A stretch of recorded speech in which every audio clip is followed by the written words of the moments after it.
Hello mga kabatingting! Welcome back sa aking vlog. Namiss ko ang mag-voice over mga kabatingting, and today is mag-voice over ako at magluluto rin tayo ng aming ulam ngayong gabi. Ang payapa ngayon sa farm kasi wala sila madam. Andun sila sa Maynila kasi meron silang gig. Kaya tayo muna dito ang magmuni-muni sa Hinagua Nature Park kasi wala nga sila.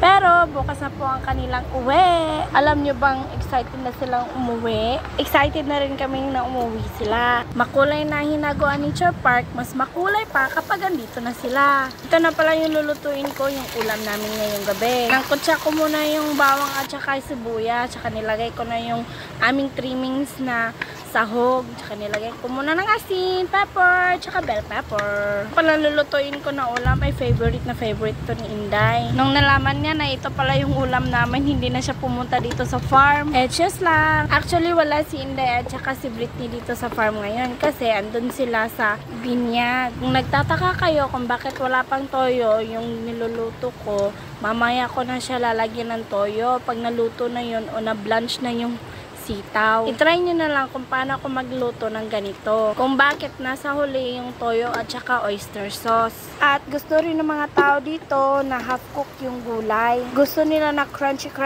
yung gulay para mas masarap. Ganito ang pagkakaluto ko ng gulay kasi para mahiwala yung toyo sa gulay. Kaya i-try nyo na mga kapatingting kung paano ako magluto nitong sitaw o batong.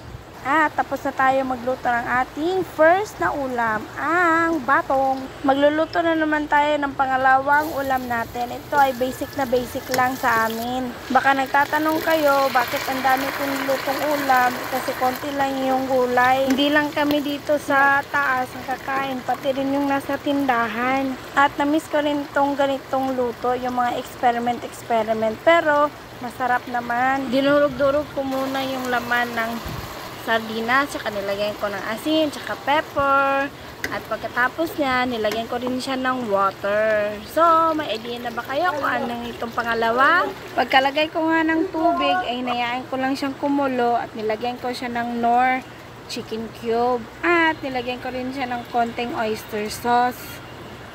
Nayaan ko muna at tinalo-halo bago kinalagay ang aming bihon. Taas kamay naman dyan sa nagluluto ng bihon na ganito yung style. Hindi mo na inilalagay sa tubig para lumambot yung bihon. Para sa akin, mas malasa yung bihon kapag ganito yung pagkakaluto. Absorb niya yung lasa na tinimpla mo doon at iwas hassle na rin kapag lalagay mo na lang siya doon sa kumukulo. Pag malambot na po yung bihon, dahan-dahan na lang natin silang ipaghihiwalay. May naalala na naman ako sa hiwalay. Itong part na to mga kabatingting, na-struggle talaga ako paano sila paghihiwalay. Just lang. 2 sandok na nga yung ginamit ko para mapaghiwalay lang talaga sila.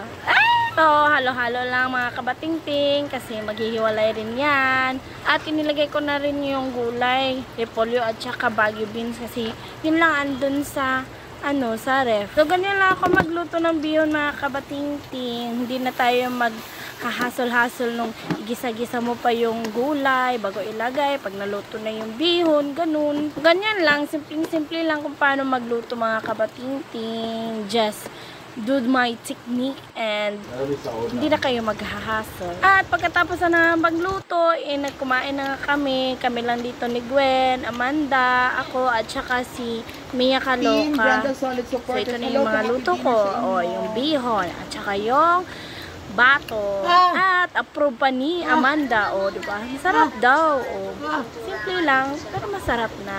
Yan. Thank you so much, Amanda, for appreciating my cook. Pinakain ko na rin yung mga pusa kasi kinakain na yung nasa Tupperware. So, ilalagay muna natin para kumain na silang lahat. Ito yung pala yung mga anak ni Mumay. 3 sila pero ewan ko asan yung isa. Basta, 3 sila. Siyempre, pagkatapos ng kumain, maghuhugas na tayo ng pinggan. Ayan mga kabatingting, thank you for watching my vlog. Ashmare muna kayo dyan. Bye!